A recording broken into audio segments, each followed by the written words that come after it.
Hey everyone, welcome back to ProMAX Tech Talks. Welcome to our first Tech Talk of 2020. Today we're going to be talking about data protection. I have Mike and Brian with me today. So guys, let's get started. What is data loss? What causes it, and why do people experience it? Let's start with you, Brian. Yeah, no, I mean, data loss is just hand in hand with computers in general. Anything we're writing information to, any multitude of different types of digital media, and there's different ways to do that, be it, magnetic disk, magnetic tape, flash media, stuff like that. And there's, like anything, nothing is a guarantee in life, and there's ways that it can break. Um, Hard drives are kind of one of the last mechanical parts in a in a computer these days. We're moving beyond that with SSDs and flash media now, but a lot of stuff is still on spinning disk, and there's associated risks with that as well. And I mean, frankly, entire industry is built around mitigating that risk, so it's something that's worth considering. And literally everything you do. I mean, large companies spend a lot of money to avoid or at least prepare for these kind of things. So. Okay, so to that note, how does someone go about preparing for a data loss, like to prevent it? This whole thing is going to be filled with cliches that I'm going to spew at everybody because that's just the easiest way to deal with this. But like the thing that I always tell our clients and stuff, like bare minimum, the thing that you want to keep in mind is one is none and two is one, right? Like you need to have two copies of your data in two different locations at any given time if you want to have any amount of safety. And that's not to say that things aren't reliable or that there's problems or anything like that. It's just, if your entire business runs off of this information, it's borderline irresponsible not to have, a second copy of it somewhere.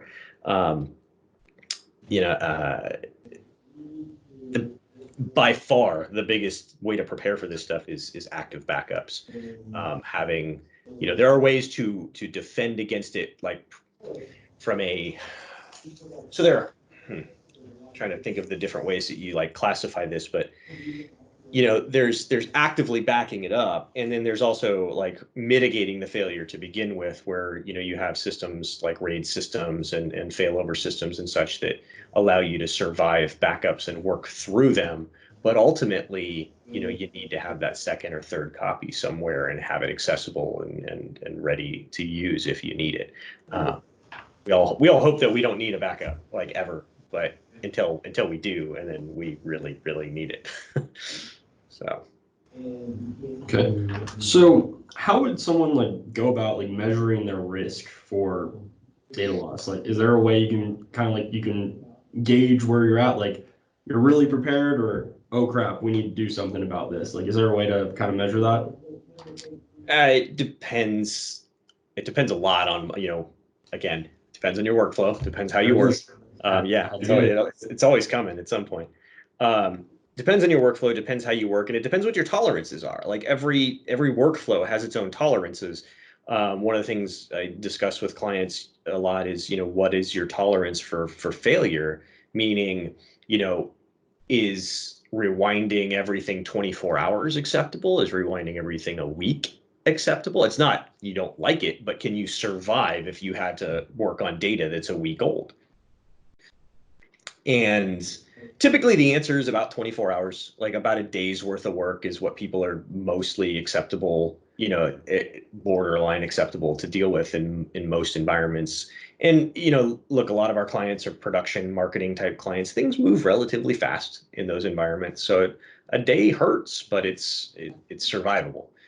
Beyond that, it gets a little weird. If you're doing a big long form project, chances are you might be able to survive a week worth of edits because most of it's decision making, and you can go back and recreate a lot of that stuff. It's not truly lost time so much as just recreating, the time spent making the decisions. If you're actually losing time on work that needs to be redone, then that's a different process. But yeah, about a day is usually the result, and there's no true way to measure the risk. I mean, you could put a dollar value on it, but it's quite arbitrary until until you reach a certain point. If you're an IT person, you can certainly put, your job at risk doing things incorrectly, or at least doing things haphazardly. So there's some significant costs depending on how you choose to look at it, but it's, I'll segue into this. It's a difficult thing to measure because you could spend a lot of money and mitigate your risk nearly entirely. But is it worth the expenditure in the first place? Like, there's a balance to be had. And that's kind of why I phrase it as a tolerance, because the easy answer is I don't have any tolerance. I need everything to be up all the time. That can be done. Put a lot of zeros behind those first few numbers on whatever check that you're going to write, but it can be done. And most of the time it's a compromise, and you've got to understand and appreciate, what are you compromising at what level of expenditure, at what level of redundancy and such. So it's not an easy conversation, but it's one that has to be had.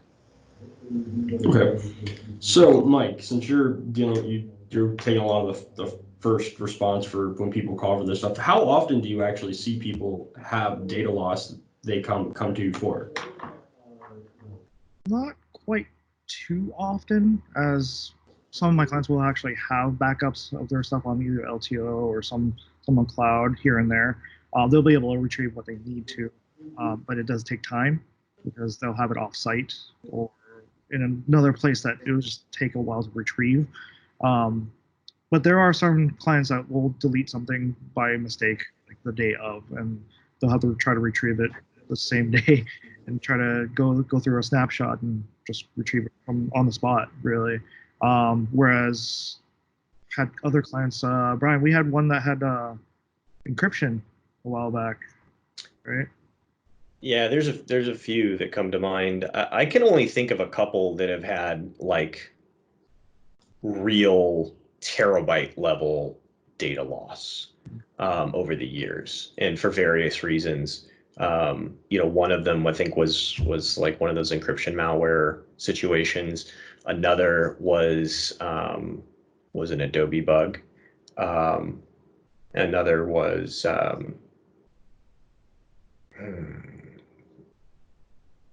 I don't know what the other one was. I want to say it was a hardware issue, but I don't recall. There's not been many. I know I had one where they just deleted their entire RAID on their own.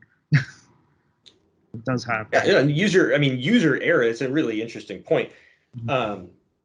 In all the conversations that I have around this stuff, like most of the time, everyone's worried about permissions and data security. Data integrity and data security are two wildly different things. But when we look at permissions and such, a lot of people are worried about data security and always kind of in the back of their head worried about, that intern or that freelancer that might, or that employee who's not happy, who might delete stuff.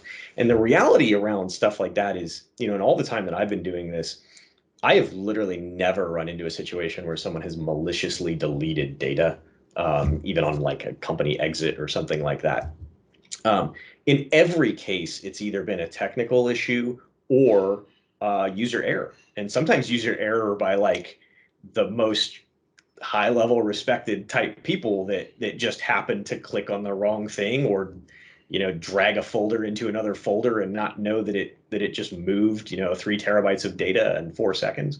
Like, it happens, and it's not a lot of times with data integrity, you're not protecting against, like I said, like malicious stuff. You're protecting just against happenstance. Like this stuff just happens throughout normal operation. Like every now and then, a carpenter whacks his thumb with a hammer. Like it's gonna happen. It's just par for the course. You just have to be ready for it. Okay. So when it comes to like choosing the types of drives you're using, so whether it's a like standard spinning disk, SSD, is there a noticeable difference between how often data loss occurs in those? Is one perform better than the other? One. Mike, you handle our RMAs, so a lot more the spinning disk failures than anything. From time to time we'll get SSD, but very, very rare. mostly OS drives than anything. But spinning disk, because there's moving parts, it's magnetic disks, everything's moving. There is more prone to failure. But as far as performance-wise, obviously SSD is the way to go because you're going to be blazing fast, processing everything as much as possible without anything actually moving. But there's that whole cost to storage ratio that we've gone over a few times here. So fair enough. Are there any other pieces of hardware that tend to fail more than others that would cause data loss, or is it pretty much down to the drives that you're working with? I feel more towards the drives than anything, because if a RAID controller goes out, that can always be replaced, and the data should be still on those drives. In my experience, the two biggest issues actually the biggest issue for data loss is power. When it comes to the easiest way to corrupt data is to interrupt something in the middle of a write operation before caching and everything flushes stuff back to the drives. You can end up in situations where you've cached a ton of data that's come in. The system thinks, outwardly thinks that it's on the drives. It's still in the cache. Power gets cut, and the data is not actually there. Now things don't line up, and you run into problems with file tables and stuff like that. But that usually happens due to power failure. So having a UPS, having things where you can gracefully shut down, during a power outage, things like that, alleviates a lot of problem. Most of our systems, most of the systems that are comparable to ours, they'll survive a disk failure, they'll survive a RAID controller failure. They're designed to do that. Those are field replaceable units. But if you have no power backup and you just pull the plug on that, there's a lot of stuff that comes to a screeching halt very quickly that can't be recovered because it's in RAM type memory, and that becomes a problem. Yeah, hardware's replaceable. It's the data and making sure that you've got the data backed up, and that speaks a lot to how you back up the data as well. You can, if you have data that's being backed up in real time via a mirror or something similar to a mirror, you can end up with data loss on your backup if there is a big problem with the primary system, because you can actually copy over corruption and things like that. So there's different ways to do data integrity backups and such that prevent that kind of stuff. Again, it all comes down to tolerances and what kind of time gap you're willing to have in there between copies and backups and stuff. Cool. So while I was looking around for some commonly asked questions, one that I kept seeing is there a difference between data corruption and data loss? Are they the same thing, just two different ways of saying it, or is there actually a difference between the two? The difference depends on your checkbook. Okay. Because usually data corruption is going to be written off as data loss. And I say usually, there are instances where, running something as simple as like a check disk type operation may win stuff back, or doing some NTFS recovery type tools. There's a lot of third-party programs that are out there that can do some scan and fix type operations, and those tools usually, they take a long time. They can sometimes get back most of your stuff. It's kind of an all or nothing gig usually, and very few of them cost more than a couple $100. So that's a really good first line, to deal with data corruption. If those tools don't work though, you can sometimes recover that data. You have to send it off to some pretty high-end folks, and that's where the budget comes into play. Once you get past that kind of initial line of self-help, it gets very expensive very quickly, and at that point it pretty much becomes data loss for most folks. Okay. So what does that recovery process look like when you're sending that away? What are the professionals doing that is different from what someone would do in their office or at home? It depends on the issue.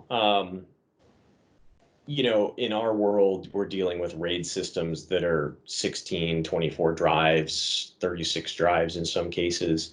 configured in different ways. Depending on how things fail, it's rare that something happens so significantly that requires an entire RAID set of 24 drives to be sent to an offsite facility.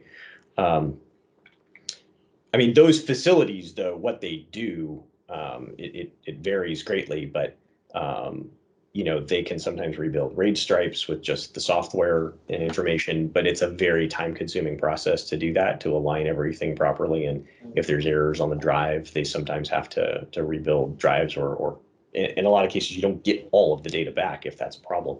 And in extreme cases, you know, depending on the type of failure, if there is a particular hard drive that's causing the issue, the real value of a lot of those high-end places is they have clean room and the technical expertise to literally open up those hard drives in a dust-free environment and replace microcontrollers and such, and replace actuator arms in the hard drives, and allow a previously failed hard drive to work again long enough to get data, useful data from it.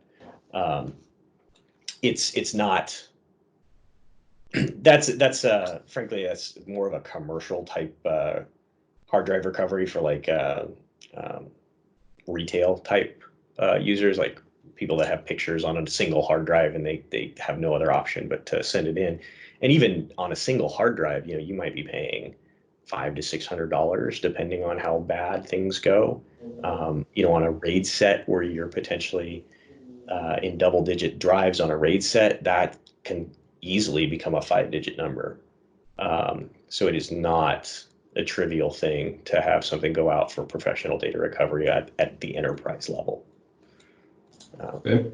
So then for someone who's going to just try to handle this kind of thing at home or in their own office, like what kind of tools are available, to actually go through the data recovery process? Are there like certain softwares that you would recommend?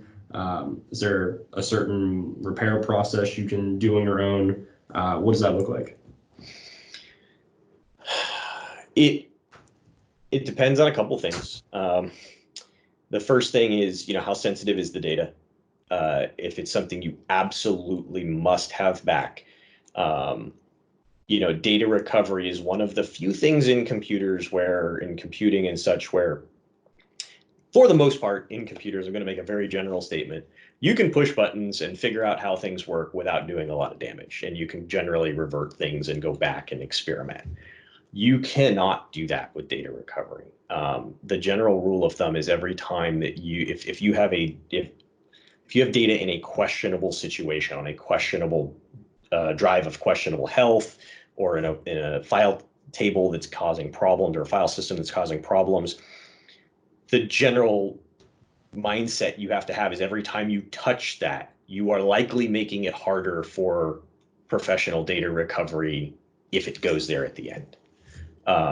Meaning, you know, if you spend 3 hours trying to monkey around with it yourself, you might have just moved that from a $300 fix to a $600 fix, you know, on a single hard drive, or significantly more on a RAID system. So depending on the value of the data to you, you know, sometimes it's, if it's absolutely necessary and you must have it back, sometimes the best answer is to admit that you don't know how to do this and get it off to somebody that does. If you're willing to give it a shot, there's a few programs that work relatively well for some basic data recovery stuff.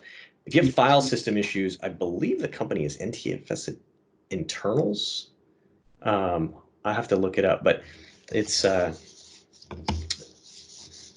You know, EaseUS is one of them. I think maybe it's EaseUS, and I think the product is like NTFS Recover or something like that. But we've had good. I believe that's the one. It's data recovery. But they've had pretty good. We've had pretty good experiences with that data recovery. Yeah, I don't know what they call it anymore. I think it's changed names here, but in any case, there are EaseUS they have a lot of products for that, and they are one that we've used before, you know, for certain issues. if your drive health is in question, like if you hear clicks or noises coming from a hard drive, just stop. Like if you need that data, it's got to go to somebody that can open that drive and deal with it. SSDs are a lot more nebulous in that regard. It's difficult to tell when they fail. Most of the time, they're just going to disappear from your system, in which case, if you can't access it, it's probably going out to data recovery. Some kind of controller board or power board is going to need to be replaced, and that's going to be beyond most users. Yeah, there's definitely a few tools out there. I mean, sometimes, as crazy as it sounds, being able to offline it and run like a good old check disk /r type command on a Windows system can bring a drive system back, can bring a folder structure back. We've had RAID systems that have terabytes of data that are brought back by that occasionally. Usually the very next step is copy that data off and rebuild that RAID and reset the file structure so that you don't have that problem again, but it's possible. When it comes to data recovery, everybody has like the tool that saved them, and that's the one they recommend. So everybody recommends like the one thing that works for them. So it's a very polarizing question for most folks. All right. Mike, anything that any advice you would give to people who are trying to go through this as well? Like things that you do when you get these kind of calls, like what's your recommendation? See if they're missing like a couple files versus like an entire RAID. If it's a couple files, you can definitely go to an IT team or purchase the EaseUS and try to recover that file if you didn't have anything running to back that up or have a thing to fall back to. I myself have used EaseUS years ago because I had a drive that was failing. So, definitely don't write more data to it, because the more that you access those disks and start overwriting things, the more of a bigger hole you dig as well. So, but yeah, there's that, and in the end, data recovery would be the best solution if you get to that point. So. Yeah, the other program, I just looked it up. So it's the company's name is Disk Internals, and the product is NTFS Recover. And this is specific to Windows-based file systems, so they have got different products for Mac-based stuff. But the NTFS recovery is the one that we've used. We've used the EaseUS too, but NTFS Recovery is the one I know for a fact that I've recovered terabytes of information off of a particular system using that software, which, again, like that's the one that worked for me. So, that's got my thumbs up. Perfect. All right, and then before we wrap this week's episode up, is there anything else you think we should be talking about, or have we covered everything? Back up everything. Just it's frustrating, right? Like you don't want to spend time on insurance policies and stuff, but man, when you need it, it's gonna save you. Have a plan, like have a crash plan, like game it out at some point, make a one day a year where you just say, okay, the server failed. How do we fix it? Like we're going to war game this. However you do it, because, put yourself through the stress without the actual, without the consequence on the line, and see where you come out. Anything else for you, Mike, or just back up? Back up and plan ahead. Even if you have to spend the money ahead of time, just get more drives, get more RAIDs. Even if you want to dump it to the cloud somewhere that has a backup. I will say this too. One thing that is often overlooked, a lot of these technologies, these enterprise class technologies, are not designed to never fail. No one is crazy enough to market something that will never fail. They are designed to survive failures, and that's an important distinction. If you have a system that is absolutely mission critical for you, you need to understand what happens when it fails and what the process is to recover it. Because the difference between a system, with hot failover versus cool failover, or no failover, is significant. You may be down for a day, even though you have, cool failover type capabilities. You need to understand what that really looks like. Like I said, war game it out, figure out what happens when things fail.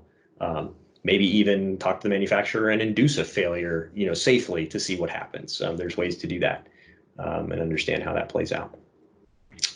But do it. Don't just assume that it's all going to work. And spend some time on your backups. Make sure they're up to date and actually running. See a lot of people that set up backups last year or 2 years ago and find out in the wrong time that, yeah, the backup is running, but the backup destination ran out of space a long time ago or had an issue itself. Like, it's fun. Also, RAID is not a backup. Yeah. Backup for hardware, but not a full backup itself. Yes. All right. Well, thanks, guys. Thanks for all your input. Thanks for watching this episode. If you're not already, follow our social media accounts, follow and subscribe to our channel, and we look forward to seeing you next week. If you have any questions you want to have answered on the next episode, feel free to send them to us. We'll be happy to answer you. Thanks for joining us. Have a great week.